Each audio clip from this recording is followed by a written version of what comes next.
Assalamualaikum warahmatullahi wabarakatuh. Di sini saya akan menjelaskan tentang modul 6, menganalisis lembar kerja atau gambar kerja untuk pembuatan prototipe produk barang atau jasa. Nama: Rose Arizona Dewantara Putra. Nomor absen 27, kelas 11 RB. 1. Tujuan analisis lembar kerja pembuatan prototipe produk.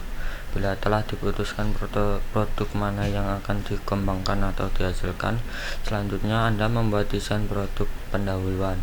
Ini desain dari produk-produk yang terpilih untuk dikembangkan atau diproduksi.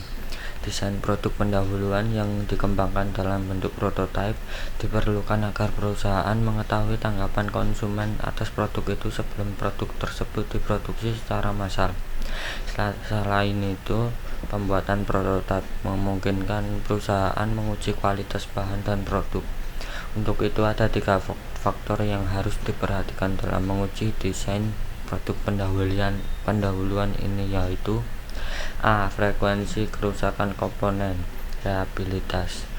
B. Kemudahan untuk pemeliharaan dan perbaikan, maintainability. Serta C. Umur produk.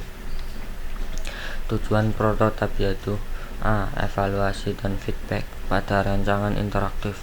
B. Stakeholder, dalam hal ini user, dapat melihat, menyentuh, berinteraksi dengan prototipe.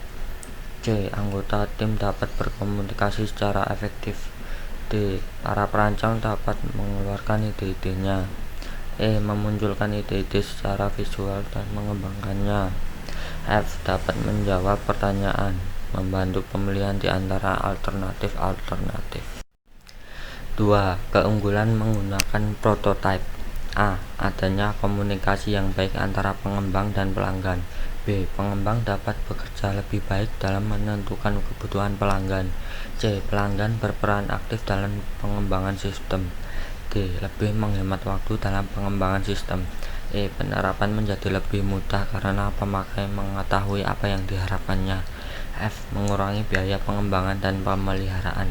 3. Kelemahan menggunakan prototipe.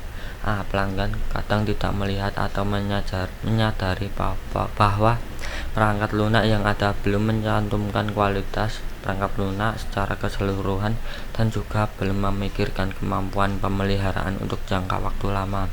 B. Pengembang biasanya ingin cepat menyelesaikan proyek sehingga menggunakan algoritma dan bahasa pemrograman yang sederhana untuk membuat prototyping lebih cepat selesai tanpa memikirkan lebih lanjut bahwa program tersebut hanya merupakan cetak biru sistem. C. Hubungan pelanggan dengan komputer yang disediakan mungkin tidak mencerminkan teknik perancangan yang baik. 4. Metode prototyping. Metode pembuatan prototipe dibedakan menjadi 2, yaitu A. Metode non-komputer. Metode ini biasanya dikerjakan lebih awal dalam proses pembuatan. Jenis metode non-komputer yaitu 1. Sketsa, mock-ups. Interface antarmuka dideskripsikan menggunakan kertas, baik untuk mengungkapkan pendapat. Difokuskan pada orang dengan desain tingkat tinggi, tidak terlalu baik untuk menggambarkan alur dan rinciannya. Murah dan cepat, dengan umpan balik akan sangat menolong. 2. Storyboarding adalah lembaran kertas yang berisi contoh tampilan antarmuka pengguna. Dengan setiap antarmuka layar diperlihatkan pada lembar kertas yang berbeda. Suatu storyboard akan terdiri dari tampilan layar yang menggambarkan fitur sistem seperti menu, kotak dialog, dan window. Pensil dan simulasi catatan atau walkthrough dari kemampuan dan tampilan sistem menggunakan urutan diagram atau gambar. Penggunaan storyboard dapat diperlihatkan pada teman satu tim atau pengguna potensial, sehingga orang lain dapat melihat visualisasi dan komposisi dari antarmuka yang diharapkan, serta memberikan kritik.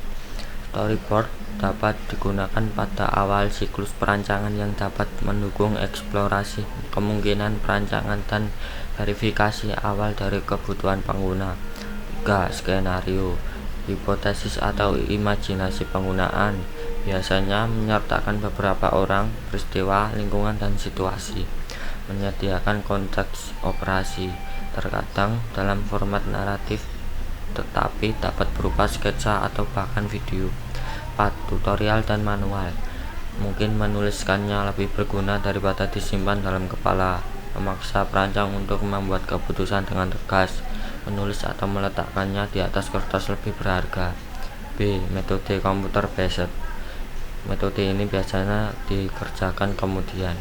Sifat metode computer based yaitu 1. Menirukan lebih banyak kemampuan sistem.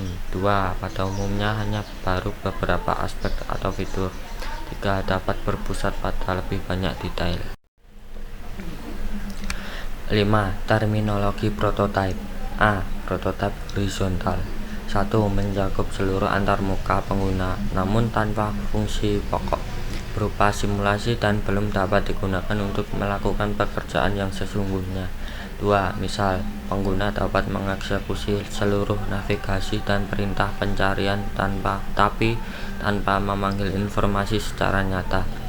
3. Mengurangi level fungsionalitas, tetapi semua fitur ada. B. Prototipe vertikal. 1. Lebih sedikit aspek atau fitur dari interface yang disimulasikan, tetapi dilaksanakan dengan rincian yang sangat baik. 2. Misal, dalam sistem informasi penerbangan, pengguna dapat mengakses suatu basis data dengan data real dari penyedia informasi, tetapi tidak untuk keseluruhan data. 3. Mempunyai performance lebih rendah daripada sistem akhir. 4. Tidak dalam jaringan. C. Early prototyping, prototipe cepat. D. Late prototyping, prototipe lambat. E. Low fidelity prototyping, prototipe dengan tingkat ketepatan yang rendah. Fidelity mengacu pada tingkat kerincian dengan produk akhir. Low fidelity mempunyai karakteristik lain antara lain: 1. Gambaran cepat dari sistem akhir. 2. Mempunyai fungsi atau interaksi yang terbatas. 3. Lebih menggambarkan konsep rancangan alternatif dan layout layar dibanding model interaksi penggunaan dengan sistem.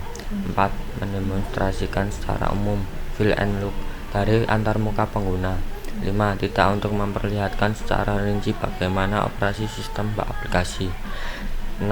Digunakan pada awal siklus perancangan.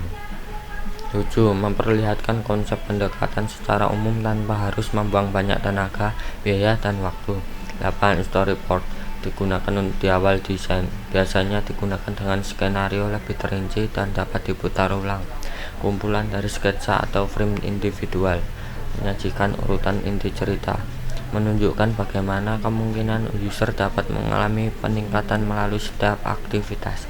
9. Sketsa. Sketsa sangat penting untuk low fidelity prototyping.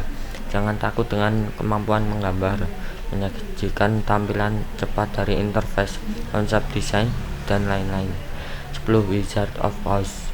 Digunakan tampilan market dan berinteraksi dengan pemakai, baik untuk mensimulasikan sistem yang sulit dibuat. Mid fidelity prototyping, prototipe dengan tingkat ketepatan sedang. 1. Form schematic. 2. Navigasi dan fungsi yang disimulasikan biasanya berbasis pada apa yang tampil pada layar atau simulasi layar. 3. Contoh tools yang digunakan: PowerPoint, Illustrator, dan lain-lain. High fidelity prototyping, prototipe dengan tingkat ketepatan yang tinggi. Karakteristik dari prototipe ini yaitu: 1. Mempunyai interaksi penuh. 2. Pengguna dapat memasukkan data ke dalam medan masukan, menanggapi pesan, memilih icon untuk membuka window, berinteraksi dengan UI. 3. Mewakili fungsi-fungsi inti dari antarmuka pengguna produk. 4. Dapat mensimulasikan sebagian besar fungsi sistem akhir. 5. Umumnya dibuat dengan VirtualS seperti Smalltalk atau bahasa pemrograman berbasis visual seperti Visual Basic. 6. Prototyping tools. A. Draw atau Paint program. 1. Menggambar setiap layar baik untuk dilihat. 2. Prototipe horizontal tipis. 3. Contoh Adobe Photoshop CorelDRAW. B. Scripted simulation atau slideshow. 1. Meletakkan tampilan seperti storyboard dengan animasi perubahan di antaranya. 2. Dapat memberikan user catatan yang sangat spesifik. 3. Contoh PowerPoint, Hypercard, Macromedia Director, HTML. C. Interface Builder. 1. Tools untuk menampilkan jendela, kendali, dan lain-lain dari interface. 2. Mudah dikembangkan dan memodifikasi layar. 3. Mendukung jenis interface yang dikembangkan.